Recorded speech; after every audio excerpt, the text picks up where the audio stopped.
اچھا یہ وہی ڈاکٹر شاہ تحقیقاتی مقالہ ہے. حضرت صاحب کو کون سا مرض تھا یہ عنوان ہے. میں یہ بتا چکا ہوں کہ میراق کی علامت مرگی، ہسٹیریا، قزاز، سکتہ اور بھی ذوف وغیرہ امراض میں پائی جاتی ہے. یعنی میراق کی علامت ان مرضوں میں بھی پائی جاتی ہے. میراق مرگی نہیں ہے. اہل مرض کی تشخیص کرنے کے لیے اب ہم دیکھتے ہیں کہ حضرت صاحب میں میراقی علامات کے علاوہ اور کس مرض کی علامات موجود تھیں. سمجھ گئے؟ ہم کو خوب معلوم ہے کہ ان میں مرض مرگی کی علامت نہ تھی. کس کے جھوٹ بولتا ہے شخص کہ دیکھ لو 26 اس میں لکھا ہوا ہے. کہتے ہیں ہمیں خوب معلوم ہے کہ نہ تھی، نہ ہی کبھی ان کو ہسٹیریا کا دورہ ہوا. اسی طرح قزاز اور سکتہ کا بھی نام و نشان نہ تھا. کبھی آپ کو سکتہ نہیں ہوا، کبھی قزاز نہیں ہوا، یعنی تشنجی دورے جو مرگی سے مشابہ ہیں. کیونکہ ان چاروں امراض میں بے ہوشی کم و بیش ایک لازمی جز ہے، اور حضرت صاحب کے میراق کے دورہ میں کبھی بے ہوشی نہیں ہوئی، ایک دفعہ بھی. بس معلوم ہوا کہ صرف ایک ہی مرض تھا جس کی وجہ سے ان میں میراق کی علامات نمودار ہوتی تھیں، اور وہ مرض انتہائی اعصابی ذوف تھا. پھر کہتے ہیں دوسرے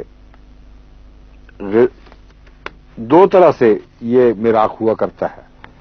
اول کثرت دماغی محنت ہوگا، دماغی محنت کی کثرت مراد ہے، اور تفکرات، قوم کا غم اور اس کی اصلاح کی فکر. دوسرے غذا کی بے قاعدگی کی وجہ سے سوء ہضم اور اسہال کی شکایات. یہ وجوہات ہیں جو میراق پیدا کرتی ہیں.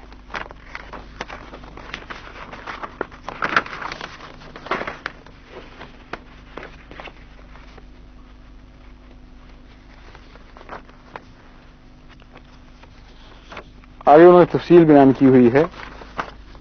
یہ ساری تفصیل پڑھ لیں. ریویو آف ریلیجن 1926 کا حوالہ ہے. اشارتاً یا کنایتاً بھی اس جگہ حضرت مسیح موعود علیہ الصلوۃ والسلام کے متعلق نعوذ باللہ من ذالک مرگی کے مرض کو تسلیم نہیں کیا گیا. مرق یا میراق لفظ جو استعمال ہوا ہے اس کا استعمال کر کے مرگی کی نفی موجود ہے. اس ظالم شخص نے میراق کو تسلیم کرنے کے نتیجے میں مرگی بنانا تھا تو بریکٹ میں اس کا نام مرگی رکھ دیا کہ دو آمد و ناز سمجھیں کہ ایک ہی چیز کے دو نام ہیں. اگر صرف یہی بات ہوتی کہ میراق کی بات ہوتی اور مرگی کا ذکر نہ ہوتا تو شاید ہم سمجھتے کہ اس مولوی کو دھوکہ لگ گیا، اس کو پتہ نہیں کہ میراق اور چیز ہے اور مرگی اور چیز ہے.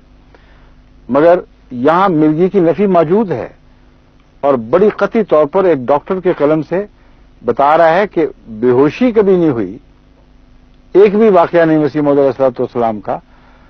ذوف ہوا ہے، ذوف دماغ، اسی کا نام میراق ہے.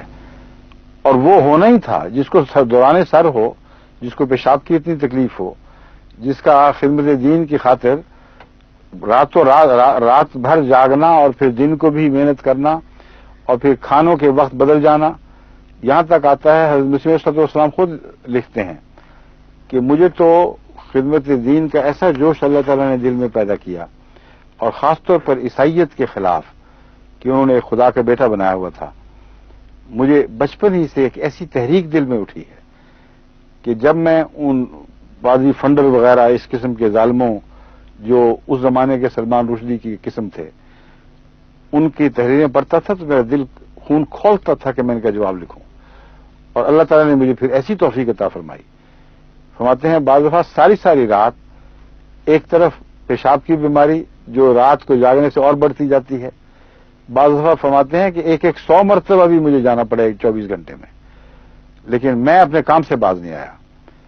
کھانے کے متعلق فرماتے ہیں کہ مجھے کھانا بعض دفعہ پیش کیا جاتا تھا اور میں کھاتا تھا، مجھے کچھ پتہ ہی نہیں ہوتا تھا کہ میں کھا کیا رہا ہوں، یہ کس چیز کے لقمے ہیں، کیا مزہ ہے. اور ذہن گھومتا تھا ان اعتراضات میں اور ان کے جواب دینے میں. یہ حقیقت ہے.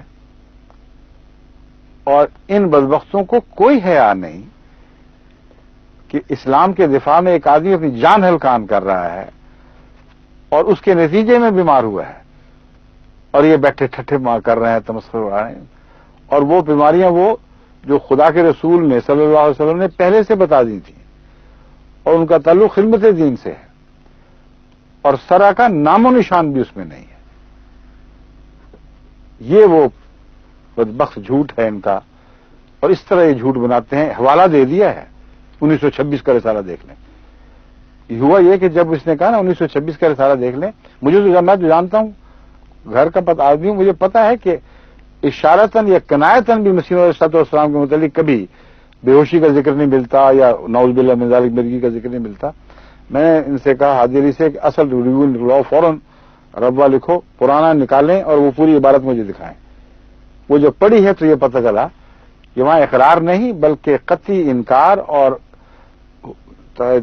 طبی حوالوں سے انکار ہے. علامتیں ظاہر کر کے انکار کیا گیا. لیکن جہاں تک ان بدبختوں کا تعلق ہے، ان کو یہ پتہ نہیں کہ ہیں کس کے نقش قدم پر. حضرت صلی اللہ علیہ وسلم پر مرگی کا الزام لگانے والے موجود ہیں اور ان بدبختوں کا جواب بھی احمدیوں کو لکھنے کی توفیق ملی ہے، ان کو نہیں ملی. ہم کس رشدی سے لڑیں؟ اب رسول اللہ علیہ وسلم کے خلاف جو رشدی ہیں ان سے بھی لڑنا پڑتا ہے. جو مسلم علیہ السلام کے خلاف آپ بھی آپ ان کے نائب و خلیفہ تھے، آپ کے لیے مقابل پر بھی رشدی اٹھنا ہی چاہیے تھے، مجبوری ہے. ان سے بھی ہمیں لڑنا پڑتا ہے. اب دیکھیں ایپیلیپسی کا کانسیپٹ کہاں سے آیا ہے. سب سے پہلے حضرت اقدس محمد رسول اللہ پر ایپیلیپسی کا الزام لگانے والا شخص ایک بیزنٹائن ہسٹورین تھیوفینس تھا. تھیوفینیز اس کا تلفظ ہوگا. بیزنٹائن ہسٹورین تھیوفینیز جو 817 اے ڈی میں مرا ہے، یعنی حضرت صلی اللہ علیہ وسلم سے یہ تقریباً 250 سال کے لگ بھگ بعد میں یہ مرا ہے. پہلے پیدا ہو گئے 100 سال کے بعد شاید پیدا ہوا ہو. یہ شخص، یہ بدبخت انسان پہلا ہے جس نے حضرت اقدس محمد رسول اللہ پر مرگی کا الزام لگایا ہے. اور پھر کہتا ہے کہ حضرت جیسے میں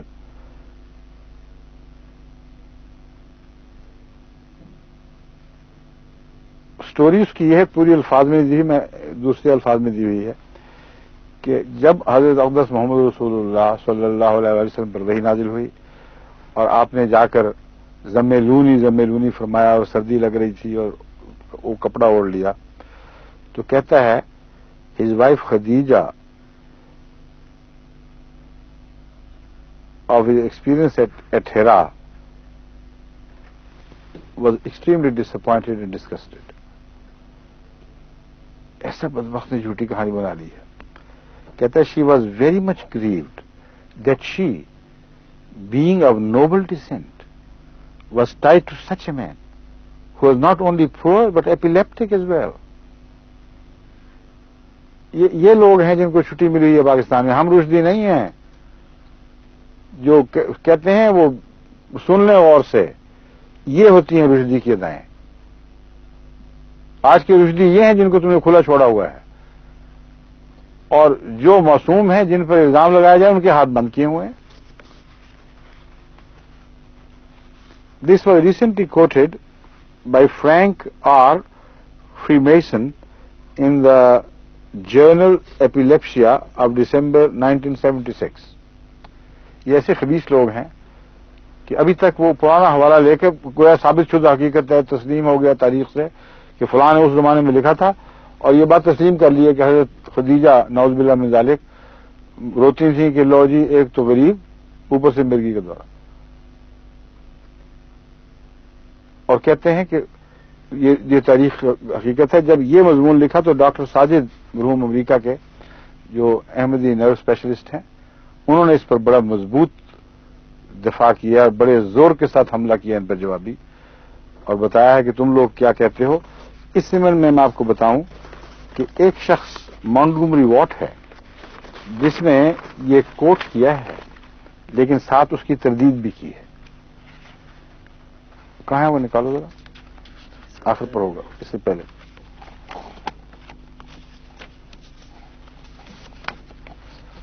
یہ مل گیا.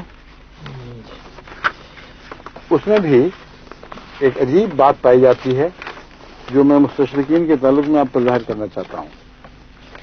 یہ انکار بھی جب کرتے ہیں تو پیچھے تھوڑا سا ایک شک کا پہلو آخر پہ پھر ڈال جاتے ہیں.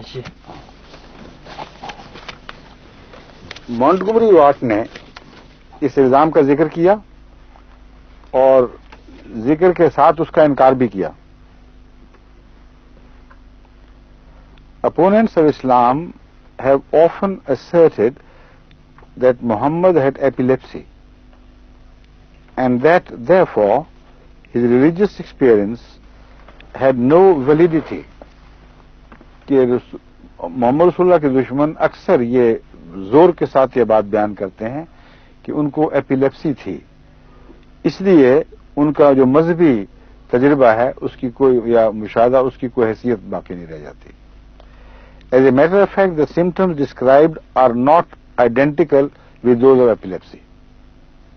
اب یہ دیکھیں نا، انکار کر رہا ہے، اپنی طرف سے شرافت کو دکھا رہا ہے کہ آئیڈینٹیکل نہیں ہے. کافی ملتی جلتی ہوں گی لیکن آئیڈینٹیکل نہیں ہے.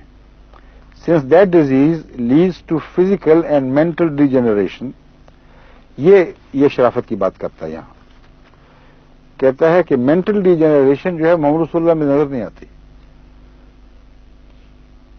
اور اس کے ساتھ آخر پر پھر کہتا ہے کہ but even if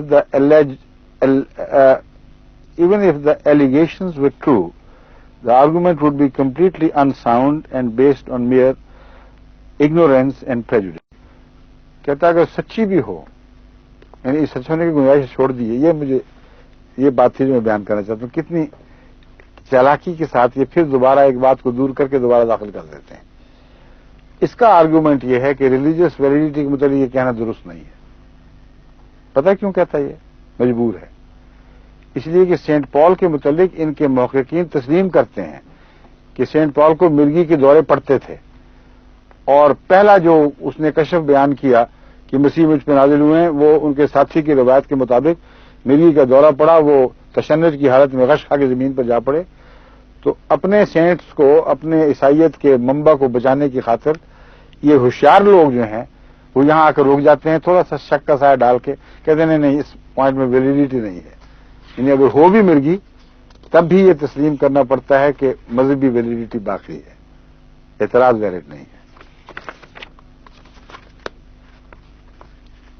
William Mayur بھی اس سوال کو اٹھاتا ہے اور ایک کے بعد دوسرے پادری فنڈر تو نہایت ہی خباثت کے ساتھ کھلے بندوں اس کا اعلان کرتا ہے کہ نعوذ باللہ من ذالک، رسول اللہ صلی اللہ علیہ وسلم مرگی زدہ سے.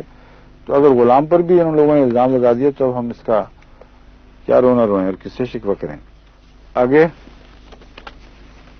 ذیابطس کے علاوہ مرزا صاحب کو دستوں کی یعنی اسہال کی بیماری بھی تھی.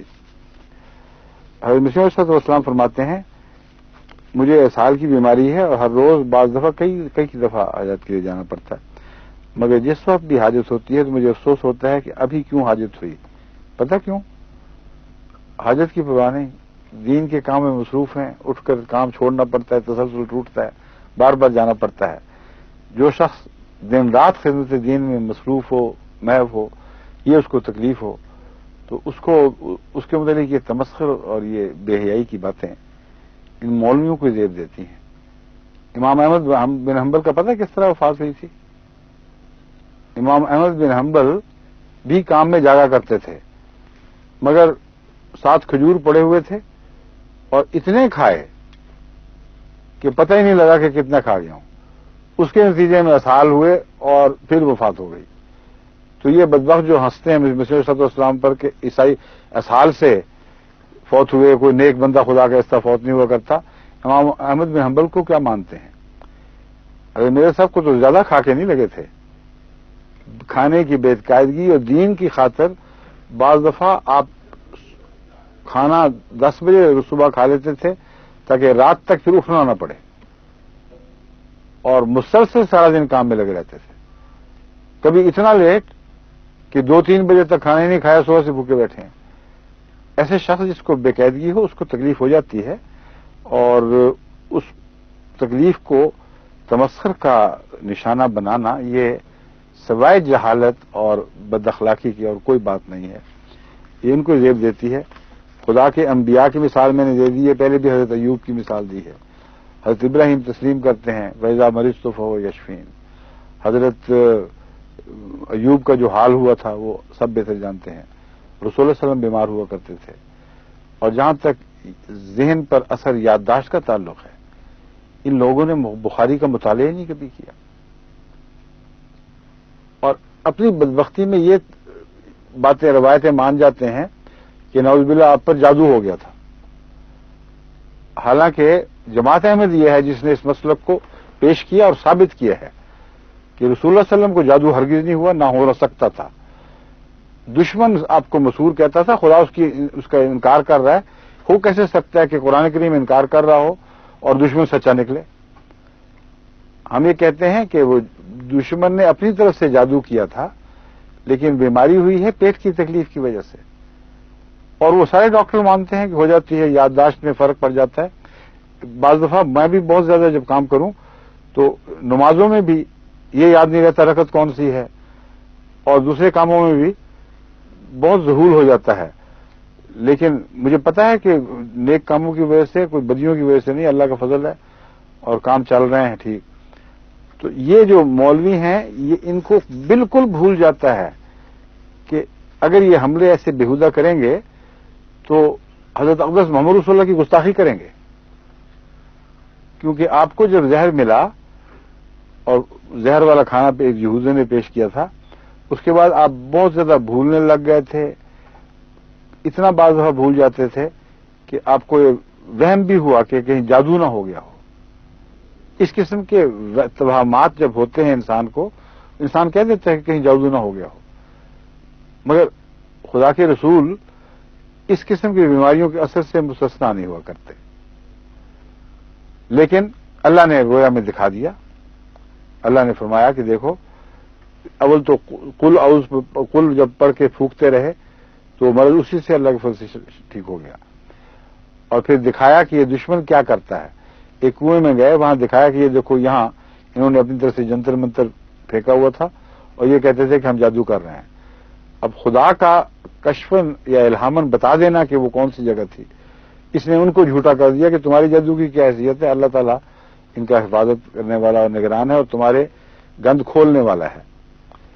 تو ذہنی کمزوریاں بھی ہو جاتی ہیں اگر خدمت دین کی وجہ سے ہوں یا دین کی دشمنی کی وجہ سے دشمن نے ایسی کاررستانی کی ہو, ایسا ظلم کیا ہو کہ جس کے نتیجے میں بیماری ہو جائے. تو یہ کوئی ہنسنے اور مذاق کا محل نہیں ہے, بلکہ محض جاہل اور عقل سے کورے لوگ ایسی حرکت کر سکتے ہیں. پھر کہتے ہیں سر میں شدید درد اور چکر کی بیماری بھی بڑی شدید تھی. اس کا اظہار غلام احمد نے اپنے 5 فروری 1891 کے خط میں کیا ہے. 5 فروری 1891 کے خط میں. حالت صحت حجاز کی بدستور ہے. کبھی غلبہ دوران سر اس قدر ہو جاتا ہے کہ مرض کی جنبش شدید کا اندیشہ ہوتا ہے. کبھی یہ دوران کم ہوتا ہے لیکن کوئی وقت دوران سر سے خالی نہیں گزرتا.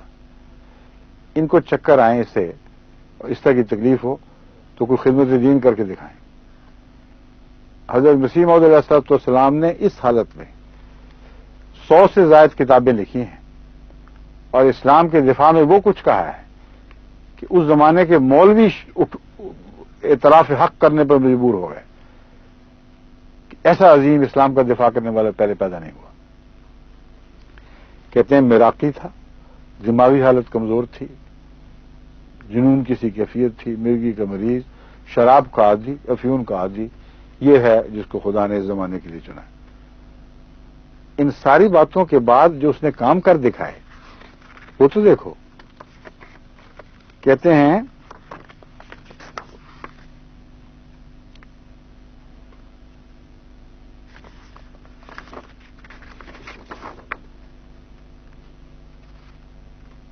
ایک خط کا حوالہ دیا ہے جو 1891 کا خط ہے. اکثر بیٹھے بیٹھے رینگن ہو جاتی ہے, زمین پر قدم اچھی طرح نہیں جمتا. یہ تکلیفیں پتہ کب سے تھیں؟ جب آپ کی پہلی کتاب شائع ہوئی ہے جو براہین احمدیہ کے بعد, فتح اسلام, اس کتاب وہ آغاز کی کتاب ہے, چھوٹی سی. یہ اس واقعہ کے 1-2 سال کے اندر وہ لکھی گئی ہے. یہ واقعہ 2 سال کے بعد کا ہے. تمہیں یاد ہے فتح اسلام کا حوالہ؟ اسی زمانے کی ہے یہ. سوال یہ ہے کہ ان حالات کے باوجود سارا لٹریچر جو اسلام کے دفاع میں اور عظیم الشان روحانی معارف پر مبنی لٹریچر ہے, جس میں اسلامی اصول کی فلسفی کتاب بھی شامل ہے, یہ اس کے بعد ساتھ لکھے ہیں سب کچھ. عقل دنگ رہ جاتی ہے کہ ایک ایسا شخص جو ایسی تکلیفوں میں مبتلا ہو, اس نے اپنی جان کو کس عذاب میں ڈالا ہوگا کہ دین کی خاطر اپنے اوپر ہر زندگی کی لذت حرام کر دی, ہر آرام حرام کر دیا. اور جو محنت کر رہا ہے وہ ان مرضوں کو بڑھانے والا ہے. خوراک کی بے قاعدگی پیٹ کو تکلیف دیتی ہے. رات بھر جاگنا اور کتابیں لکھنا یا مطالعے کرنا یہ دماغ کی تکلیف کو بڑھاتا ہے اور پیشاب کی تکلیف کو بڑھاتا ہے. تو اس کے بعد جو کارنامے کر دکھائے ان کا یہ نتیجہ نکالنا کہ نعوذ باللہ من ذالک, ایک تو بدبخت ایسا ہے جو ادھر کیا نام ہے اس کا, ڈاکٹر بنا ہوا ہے, ہاں فجیرہ کا, اس نے اس کے باپ نے مل کے ایک بکواس لکھی ہے. کہتا ہے کہ دیکھو مرزا صاحب کے متعلق کہ وہ تو فاطر العقل انسان تھا, اور ہم ثابت کرتے ہیں کہ ان کو کوئی کسی قسم کی عقل نہیں تھی. اب میں آپ کو بتاؤں کہ ان بدبختوں نے یہ نتیجہ نکالا ہے. حضرت مسیح موعود علیہ الصلوۃ والسلام کے قریب کے زمانے میں آپ کو دیکھنے والے, آپ کی تحریر پڑھنے والے وہ لوگ جو صاحب علم و عرفان تھے, ان کی تو حیثیت ہی کوئی نہیں. یہ تو 2 کوڑی کے انسان نہیں ہیں. مرزا حیرت دہلوی, اخبار کرزن کے ایڈیٹر, حافظ نور محمد نقشبندی, ابوالکلام آزاد, یہ تو ان کی پاؤں کی ٹھوکر بھی نہیں ہے. یہ دو پیسے ہاتھ آ گئے ہیں تو چیتھے لکھ کے بکواس احمدیوں کو بھیج رہے ہیں. ساری دنیا میں اپنے پیسے ضائع کر رہے ہیں. ہر احمدی اس کو اٹھا کے ردی کی ٹوکری میں پھینک دیتا ہے. اور ایک مرتد جن کو حوالے دیے جا رہا ہے, خط بھیج رہے, سمجھتے ہیں کہ ہم نے عظیم الشان خدمت کی ہے, پیسے لے رہے ہیں کہیں اور سے, وہ ہمیں پتہ کہاں سے لیتے ہیں. اور ساری عمر رو کے لکھ کے گند اچھال کے مر گئے یا مر جائیں گے. کوئی احمدی ان کی وجہ سے راہ حق سے نہیں بھٹکتا, بلکہ یہ پڑھ کر اور ان کے ایمان مضبوط ہوتے ہیں.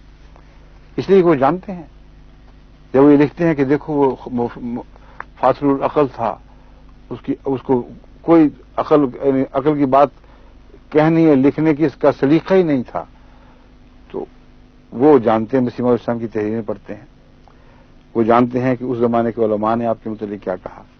میں چند حوالے صرف پڑھ دوں, اب وقت ختم ہو رہا ہے. گزٹ 1 جون 1908 کو مرزا حیرت دہلوی لکھتے ہیں مسیح موعود اسلام کے متعلق, مرحوم کی وہ اعلیٰ خدمات جو اس نے آریوں اور عیسائیوں کے مقابلے میں اسلام کی ہیں وہ واقعی بہت ہی تعریف کی مستحق ہے. یہ اعلیٰ خدمات تھی جن کو یہ بدبخت اپنے رنگ میں, اپنے منحوس رنگ میں دیکھ رہے ہیں.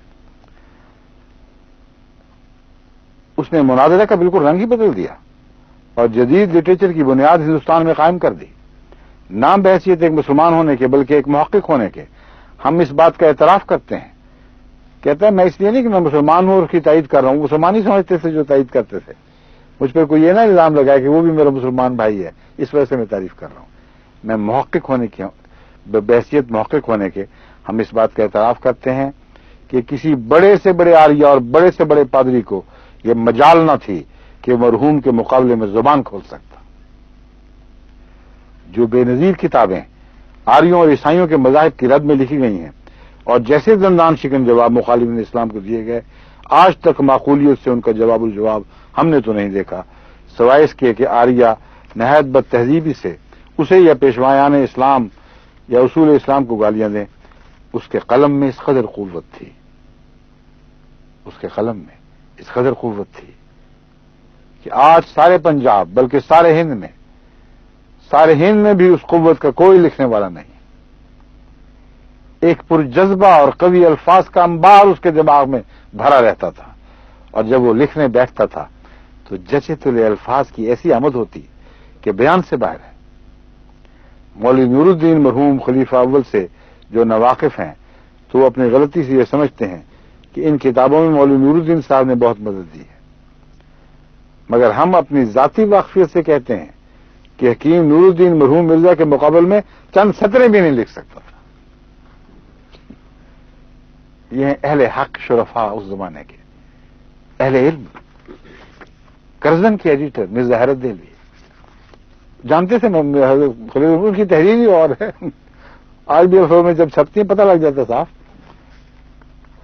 کہتے ہیں جانتے ہیں مرحوم نور الدین مرحوم مرزا کے مقابل میں چند سطریں بھی نہیں لکھ سکتا، اگرچہ مرحوم کے اردو علم و ادب میں بعض اصل میں نور الدین مرحوم نہیں ہے، ہمشرم کی حضرت خلیفہ المسیح اول کی زندگی کا ہے، مجھ سے غلط پڑا گیا ہے، یعنی پڑھا تو ٹھیک ہے لیکن سکتا غلط جگہ کیا ہے۔ حکیم نور الدین مرحوم مرزا کے مقابلہ میں یہ ہے، چند سطریں بھی نہیں لکھ سکتا تھا۔ تبھی میں سوچ رہا تھا غائب کہاں ہو گیا، وہ اس لیے کہ حاضر کی بات کر رہے ہیں۔ اگرچہ مرحوم کے اردو علم و ادب میں بعض مقامات پر پنجابی رنگ اپنا جلوہ دکھا دیتا ہے، تو بھی اس کا پرزور لٹریچر اپنی شان میں بالکل نرالا ہے، اور واقعی اس کی بعض عبارتیں پڑھنے سے ایک وجد کی سی کیفیت طاری ہو جاتی ہے۔ پادریوں کے مقابلہ میں کس طرح ان کے پاؤں کھیڑے ہیں، ان منصوصوں کو تو توفیق ہی نہیں ملتی، یہ سمجھتے ہیں احمدیوں کے خلاف پیچھے پڑنے سے ساری نجات وابستہ ہے۔ ساری دنیا میں عیسائیت حملے کر رہی ہے، لاکھوں مسلمانوں کو ہر سال یہ عیسائی بنا رہے ہیں، ان کو جوں تک نہیں دیکھتی کان پر۔ درجی کوئی جھوٹے ہیں، صرف پیچھے پڑنے والے، گند اچھالنے والے ہیں۔ حافظ نور محمد نقشبندی چشتی دیباچہ اپنے شائع کردہ قرآن کے دیباچہ میں صفحہ 30 پر اعتراف کیا، اسی زمانے میں پادری لیفرائے پادریوں کی ایک بہت بڑی جماعت لے کر اور حلف اٹھا کر ولایت سے چلا کہ تھوڑے عرصے میں تمام ہندوستان کو عیسائی بنا لوں گا۔ ولایت کے انگریزوں سے روپیہ کی بہت بڑی مدد اور آئندہ کی مدد کے مسلسل وعدوں کا اقرار لے کر ہندوستان میں داخل ہو کر بڑا تلاطم برپا کیا۔ حضرت عیسیٰ کی آسمان پر بجسم خاکی زندہ موجود ہونے اور دوسرے انبیاء کے زمین میں مدفون ہونے کا حملہ عوام کے لیے اس کے خیال میں کارگر ہوا، تب مولوی غلام احمد قادیانی کھڑے ہوئے، یہ ان کو مولوی اپنی طرف سے بیچارے کہہ رہے ہیں، اور اس کی جماعت سے کہا کہ عیسیٰ جس کا تم نام لیتے ہو وہ دوسرے انسانوں کی طرح سے فوت ہو کر زمین دفن ہو چکے ہیں، اور جس عیسیٰ کے آنے کی خبر ہے وہ میں ہوں، بس اگر تم سعادت مند ہو تو مجھ کو قبول کر لو۔ اس ترکیب سے اس نے لیفرائے کو اتنا تنگ کیا کہ اس کو پیچھا چھڑانا مشکل ہو گیا، اور اس ترکیب سے اس نے ہندوستان سے لے کر ولایت تک کے پادریوں کو شکست دے دی۔ ان کے مولوی صاحب ہیں، ابوالکلام آزاد کا دیکھیں قلم کیسا چلتا ہے۔ وہ شخص بہت بڑا شخص جس کا قلم سحر تھا، سیف تھا اور زبان جادو، وہ شخص جو دماغی عجائبات کا مجسمہ تھا، جس کی نظر فتنہ اور آواز حشر تھی، جس کی انگلیوں سے انقلاب کے تار الجھے ہوئے تھے، جس کی 2 مٹھیاں بجلی کی 2 بیٹریاں تھیں، وہ شخص جو مذہبی دنیا کے لیے 30 برس تک زلزلہ اور طوفان رہا، جو شور قیامت ہو کر خفتگان ہستی کو بیدار کرتا رہا۔ یہ ہیں حضرت مسیح موعود علیہ السلام کے متعلق اس زمانے کے اہل علم اور بزرگ، اور وہ جو اس زمانے میں شرافت کے مسلمانوں میں سب سے بڑے علمبردار تھے۔ کہتے ہیں ایسے لوگ جن سے مذہبی یا عقلی دنیا میں انقلاب پیدا ہو ہمیشہ دنیا میں نہیں آتے۔ یہ نازش فرزندان تاریخ بہت کم منظر عالم پر آتے ہیں، اور جب آتے ہیں تو دنیا میں انقلاب پیدا کر کے دکھا جاتے ہیں۔ مرزا صاحب کی سیرت نے ان کے بعض دعوی اور بعض معتقدات سے شدید اختلاف کے باوجود ہمیشہ کی مفارقت پر مسلمانوں کو، ان تعلیم یافتہ اور روشن خیال مسلمانوں کو محسوس کرا دیا کہ ان کا ایک بڑا شخص ان سے جدا ہو گیا۔ یہ ہے حقیقت۔